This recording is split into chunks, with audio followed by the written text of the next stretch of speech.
CBN Esportes Campinas, primeira edição. Apresentação, Rafael Pio.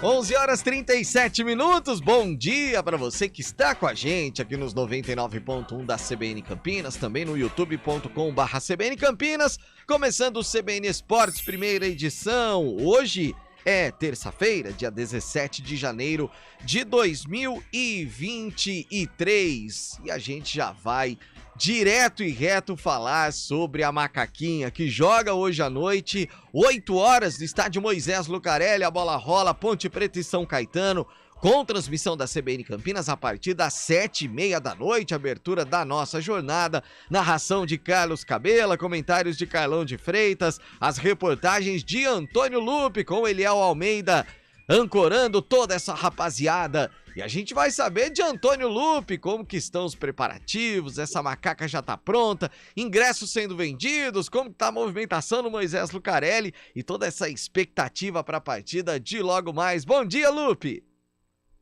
Tudo bem, Pio? Bom dia, um abraço a você, a todos que acompanham o CBN Esportes primeira edição. Expectativa muito alta, né, para esse reencontro entre o torcedor da Ponte e a equipe, com poucas caras novas, né? Se for mantido o mesmo time que iniciou o duelo contra o Velo Clube na cidade de Rio Claro no último sábado, apenas 3 jogadores terão esse primeiro contato jogando a favor da Ponte Preta, que é o caso do Júnior Tavares, que veio do Náutico, mas já conhece como funciona o Majestoso jogando contra, além dos atacantes Dudu, Atamoto e também o Pablo Diego, que foi o autor de um dos gols na vitória, na estreia da Macaca jogando fora de casa. Hoje é um adversário bem conhecido da Ponte, o São Caetano, que começou mal a competição. Em casa perdeu do Primavera de Indaiatuba e vem até a cidade de Campinas para tentar se reabilitar logo nesse início de Série A2 do Campeonato Paulista. Tempo de preparação muito curto, né? O técnico Hélio dos Anjos teve aí 2 dias para recuperar os atletas e também colocar em prática aquilo que ele viu corrigir os erros que ele detectou na estreia e também colocar em prática ali algo em relação ao adversário. Por conta desse período curto de trabalho, acredito que a escalação da Ponte deve ser a mesma que iniciou o duelo contra o Velo, com o Kaique França no gol, o Luiz Felipe na lateral direita, mesmo com o Everton já regularizado, o lateral direito que veio do Red Bull Bragantino por empréstimo. Acredito que o Luiz, até pelos elogios que recebeu do técnico Hélio dos Anjos após a partida, deve receber mais uma oportunidade. Na zaga, o Guilherme e o Matheus Silva, e na esquerda, o Arthur. Leonaldi, o Amaral e o Júnior Tavares, além do Elvis no meio-campo. No ataque, o Dudu e também o Pablo Diego. Esse é o provável time da Ponte Preta, claro. Se tiver alguma surpresa, a gente só vai ficar sabendo momentos antes da partida, até porque a preparação da Macaca foi encerrada ontem à tarde em um treinamento justamente no estádio Moisés Lucarelli. 8 horas da noite, a bola vai rolar no Majestoso. A procura por ingressos ela é interessante, R$20 a inteira e R$10 a meia para o setor de arquibancada. Então, nesse reencontro entre time e torcida, acredito, até pela vitória na estreia, que teremos um bom público hoje no Majestoso, viu, Pio? Ô Lupe, ontem você falava sobre o número de atletas já registrados, né, e consequentemente já à disposição do técnico Hélio dos Anjos. Houve alguma mudança no número de atletas depois no fechar do dia? Olha, eu dei a última atualizada hoje no período da manhã, ainda constava apenas 19 atletas inscritos na lista A.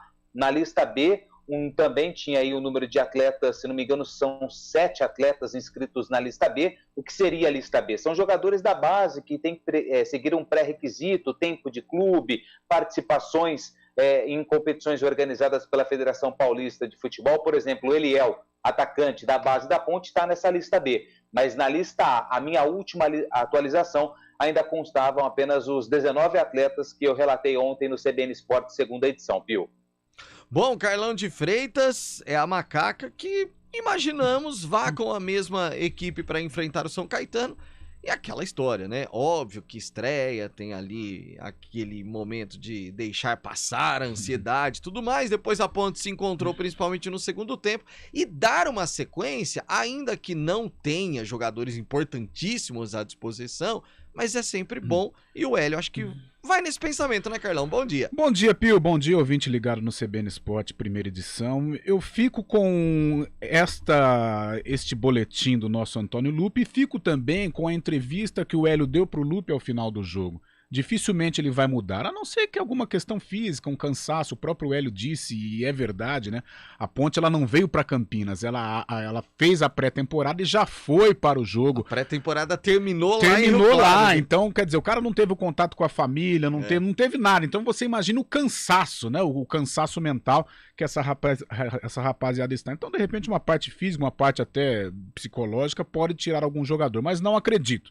Talvez uma dúvida entre o Luiz Felipe e o Everton, mas também, até pelos elogios que o Hélio promoveu para o Luiz Felipe, esse contato com a torcida, de repente dá mais confiança para o garoto, eu creio que o Luiz Felipe deverá começar jogando. Não vejo aí alguma possibilidade do professor Hélio dos Anjos mudar essa equipe da Ponte contra um São Caetano que em outrora, Pio, você sabe aquela pedra no sapato, chata, cara, sempre deu um trabalho, insuportável, né? Meu Deus. Hoje é um outro São Caetano, é uma outra dinâmica, é um time que passa aí por problemas financeiros terríveis. A Ponte tem a obrigação do resultado hoje, mas entre ter a obrigação ou ser uma partida tranquila, você tem que transformar esse jogo em um jogo tranquilo.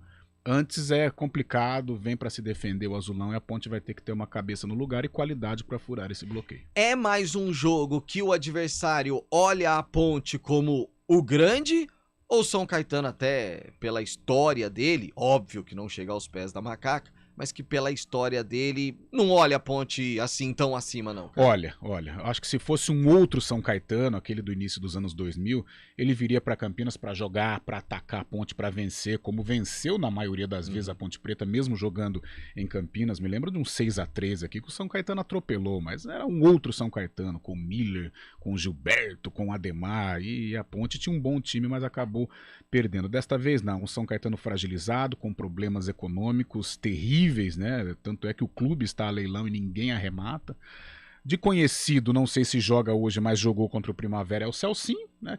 O clone do Ronaldinho Gaúcho, ex-portuguesa, ex-Londrina. Mas os demais jogadores são desconhecidos. O técnico Márcio Ribeiro, muito rodado no interior, mas também não tem ainda uma projeção nacional. Então é um jogo em que a Ponte tem a obrigação do resultado, mas precisa jogar, Pio. A Ponte do primeiro tempo não vai interessar para o seu torcedor. A Ponte do segundo tempo, contra o Velo, eu vejo com possibilidades boas de vitória. Antônio Lupe, daqui a pouquinho você volta com mais uma curtinha da Macaca, combinado?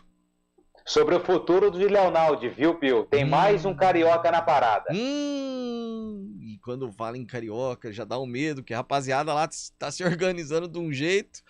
Tem um que já é gigante, os outros estão se organizando de uma forma preocupante. A gente volta já para falar da vitória do Vôlei Renata e as informações do Guarani. O Júlio Nascimento já tá com a gente, Dani França? Júlio Nascimento que vai repercutir hoje toda aquela questão envolvendo o sorteio da Copa do Brasil e também o posicionamento, né, da diretoria do Guarani em relação a essa situação. Está marcada uma entrevista coletiva para o meio-dia, daqui a pouquinho, então terminando o programa começa, a gente vai repercutir, claro, dentro do CBN Esporte segunda edição. Ainda não temos o Júlio, né? Pra gente... Júlio Nascimento, me ouve, Julião? Opa, sim, ouço, meu caro Rafael Pio. Como diria um repórter e uma âncora que foi pega de surpresa. Não, um entrevistado, hein? Ele era secretário de Educação de São Paulo, foi pego de surpresa um dia. Você me ouve, ô secretário? Ouvo sim. Aí ele deu uma disfarçada. Ih, caiu a ligação, não tô ouvindo direito. Julião, daqui a pouco você traz as informações. Já aí no brinco, clima, obviamente, que é de preocupação, né? Exatamente, Pio. Daqui a pouco a gente vai falar em definitivo aqui do Estádio Brinco de Ouro da Princesa, mas o Guarani já tem uma estratégia para assegurar a sua vaga ou recuperar a sua vaga na Copa do Brasil. Então, daqui a pouco, o Ricardo Moisés, presidente do Conselho de Administração, vai dar as explicações e as estratégias que o Guarani adota para tentar reverter essa situação, até porque o Guarani precisa dessa premiação também, viu, Pio? E a gente já volta com o Júlio Nascimento lá no Brinco de Ouro. Rápido intervalo. CBN Esportes Campinas, primeira edição. Rádio CBN Campinas. Jornalismo de credibilidade. A rádio que toca a notícia.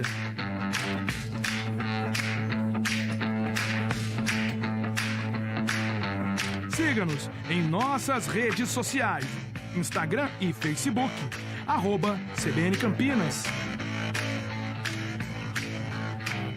99,1 FM. Quem escolhe a Unicred tem muitas vantagens e exclusividades.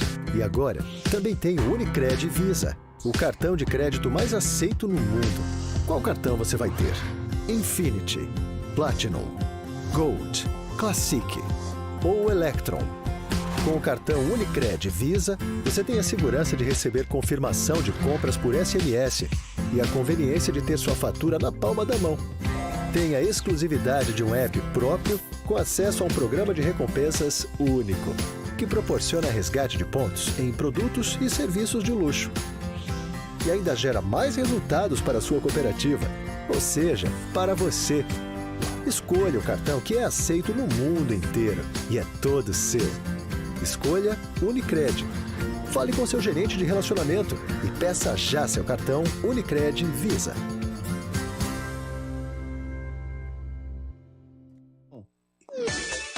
Hora do vôlei. Oferecimento Good Bom, super simples. Super oferta Unimed Campinas. Acesse unimedcampinas.com.br e saiba mais.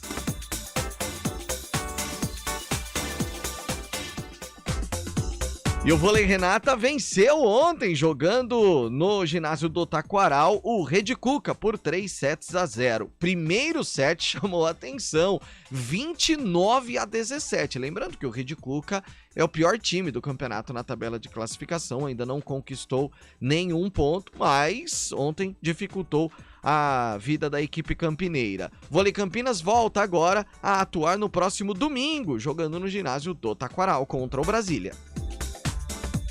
Rádio CBN Campinas. Jornalismo de credibilidade. A rádio que toca a notícia.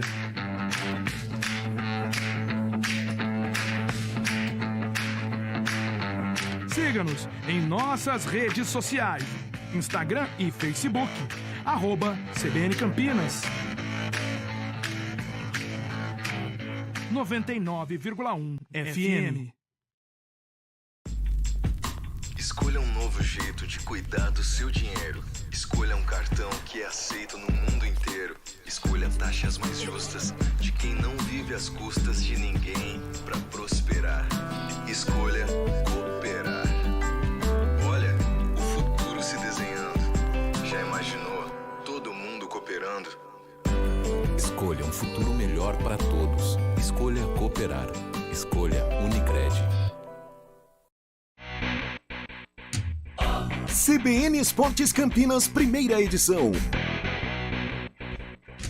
10 para o meio-dia, o Júnior Samba tá aqui no YouTube perguntando: bom dia, gostaria de saber se tem notícias do esporte à tarde. Opa, Júnior, das 4 às 5 da tarde, o CBN Esportes Campinas, segunda edição, com todas as informações, repercussão de tudo o que acontece no período da manhã, das 4 às 5 da tarde, o nosso CBN Esportes. E vamos lá também repercutir a entrevista coletiva que começa daqui a pouco no Estádio Brinco de Ouro. Presidente Ricardo Moisés, departamento jurídico, enfim, vão conceder uma entrevista para falar sobre o sorteio da CBF ontem, que fez com que o Criciúma se classificasse à Copa do Brasil. O Júlio Nascimento já tá com a gente e conta um pouco mais do que vai acontecer aí no Brinco. Já está definido que é o presidente, departamento jurídico. Alguém já passou alguma situação nesse sentido, Julião? É isso, Peu. Daqui a pouco, então, o presidente do Conselho de Administração do Guarani, Ricardo Moisés, vai conversar com a imprensa, né, para explicar essa situação. O torcedor do Guarani já apreensivo aí, em busca de respostas sobre tudo que tem acontecido, né? Claro que existe uma frustração muito grande por parte do torcedor, os próprios dirigentes do Guarani também insatisfeitos com tudo isso que aconteceu nas últimas semanas. O Guarani tinha aí o direito garantido de jogar a Copa do Brasil via Federação Paulista, e a federação mesmo acabou mudando ali o indicado, indicou o Botafogo, deu início a esse imbróglio. Então o presidente Ricardo Moisés, que já está aqui próximo à sala de imprensa, se preparando para atender a imprensa daqui a pouco, a coletiva começa ao meio-dia, para justamente explicar ao torcedor do Guarani o que pode ser feito neste momento para que o clube consiga jogar a Copa do Brasil.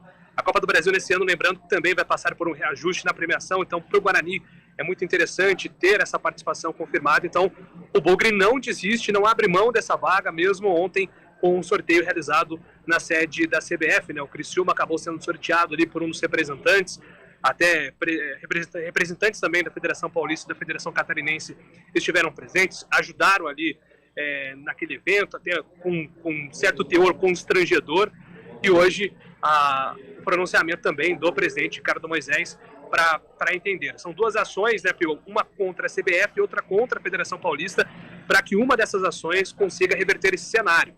E, de repente, essa ação contra a Federação, corrigindo o nome do quinto indicado via estadual, ao invés do Botafogo, aí sim seria o Guarani. É uma das tentativas do Bugre de tentar garantir essa vaga na Copa do Brasil do ano que vem, viu, Pio?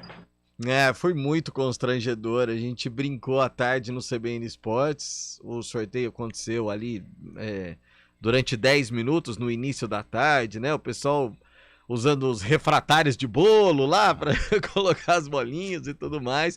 O Criciúma acabou sendo sorteado. Que fique claro, com representantes das federações. Estava, como disse o Júlio, estava o Mauro Silva representando a Federação Paulista de Futebol e o presidente Rubens lá da Federação Catarinense representando o Criciúma. Os times não tinham representantes ali, mas a grande bobagem nessa história toda, Carlão, foi da Federação Paulista. E Guarani e Criciúma não tem nada a ver com isso. Os dois teriam que jogar a competição. Criciúma, não. Né, na situação. O que pega é que, como o Guarani foi pelo ranking, há o empate, né? Em todas as situações com o Criciúma, sendo que o Guarani teria que ter ido pelo Paulistão. E a federação, achando que o Guarani iria pelo ranking, deu a vaga pro Botafogo. Pra fazer uma média, pra ter mais um clube dela na Copa do Brasil. Primeira coisa, eu acho que a CBF já poderia estipular realmente como que se classifica pra Copa do Brasil. Eu acho que quanto menos confusão, melhor. Ranqueamento, coisa e tal, não vai pelo Campeonato Paulista das, por exemplo, Série A1. Então, ano que vem a Ponte já não vai ter, porque disputa a Série A2. Sim. Então, do primeiro ao oitavo do Paulista, então essas equipes estão classificadas. Sem ranqueamento e tal, senão dá indício a essa bagunça aí que foi esse sorteio entre Guarani e Criciúma. Agora, com todo respeito ao Ricardo Moisés, com todo respeito à nação bugrina, eu acho que é fato consumado. É claro que o departamento jurídico, né, as lideranças do Guarani precisam dar uma satisfação para o seu torcedor. Mas pelo que a gente conhece de CBF, pelo que a gente sabe que o Guarani e todos os clubes estão amarrados com essas entidades, dificilmente esta situação será revertida. Tem movimentação aí no Brinco em relação à torcida, pensando nos ingressos já para o jogo de amanhã contra o Santos, Júlio? Sim, Pio, estou aqui há mais ou menos 30 minutos, né? Alguns torcedores passando ali nas bilheterias, garantindo os ingressos também. Hoje é muito comum também que os torcedores já garantam seus bilhetes pelo sistema online, né? Então o torcedor vai lá, acessa o site, garante o bilhete, ou tem muita gente que deixa para o próprio dia do jogo. Então a expectativa, sim, mesmo que o Guarani tenha tropeçado aí no jogo da estreia contra o Santo André, é de um público positivo, até por se tratar do Santos, né? Que é um time também que sempre atrai o interesse de muita gente. Torcida única, então, pelo tamanho do evento, a tendência, sim, de um público bom amanhã no Brinco de Ouro. Primeiro compromisso do Guarani dentro de casa, e hoje tem mais uma atividade no período da tarde, justamente para saber, né, Pio, se o Moser vai mexer ou não nesse time, se ele vai contar ou não com o Richard Rios, mas a tendência é que o time tenha pelo menos uma mudança aí no ataque. Essa é a tendência, pensando no jogo de amanhã contra o Santos. Até a tarde com toda essa repercussão, Júlio. Valeu, Pio. Até mais tarde. A gente volta trazendo todos os detalhes da entrevista do presidente Ricardo Moisés. Um abraço para você. A última da Macaca, informação sobre Leonaldi, Antônio Lupe. É ruim a notícia para o Ponte Pretano? Não sei, ainda não, né, Pio? Porque a gente ainda tá apurando, são muitas especulações. O que tem de concreto é que o Vasco fez uma proposta inicial por empréstimo no valor de R$500 mil, que seriam pagos em 2 parcelas. A Ponte recusou, só aceita negociar o Leonaldi em definitivo. Porém, o homem forte do futebol do Vasco, junto com o Barbieri, eles ligaram para o Leonaldi para conversar e falar um pouco mais sobre o projeto oferecido ao atleta. Mas é claro, ele é um patrimônio da Ponte, também precisa ser negociado com a diretoria da Alvinegra. Então o Vasco pode sim fazer outra proposta pelo Leonaldi. E a informação que vem do Rio, não consegui confirmar ainda se já chegou algo oficial para a Ponte Preta, mas é que o Botafogo também estaria interessado no jogador, Pio. Valeu, Antônio Lupe. Até a tarde com a repercussão também de todo o noticiário da Macaca e já na preparação e no esquenta para o jogo das 8 da noite. Até lá, Lupe. Até lá, Pio. Botafogo pode levar. Quando eu olho pra você, Carlão, eu já sei a sua resposta. E outra, né? Pelo que o Lupe falou, o Vasco já está em contato com o jogador. Cara, é difícil, né? É difícil, mexe com a cabeça. E outra, sábado nós estávamos acompanhando, e até foi tema da resenha na nossa viatura, no retorno a Campinas. A gente percebe assim, pelo que o Leonaldi está robusto em campo, sabe? Gigante, confiante. Eu acho que a 2 é pouco pequena, pra ele. Tá pequena pra ele. Até as 4, Carlão. Valeu, Pio. A gente volta no segunda edição. Até lá, gente. Repórter CBN. Terça-feira, 17 de janeiro de 2023. A presidente do STF, Rosa Weber,